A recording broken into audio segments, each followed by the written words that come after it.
तुम्हारा खत मिला जाना, वो जिसमें तुमने पूछा है कि अब हालात कैसे हैं, मेरे दिन रात कैसे हैं। मेहरबानी तुम्हारी है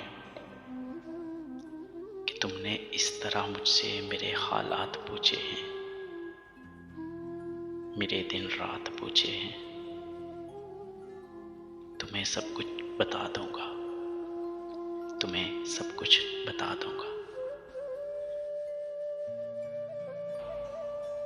मुझे इतना बताओ कि कभी सागर किनारे पर किसी मछली को देखा है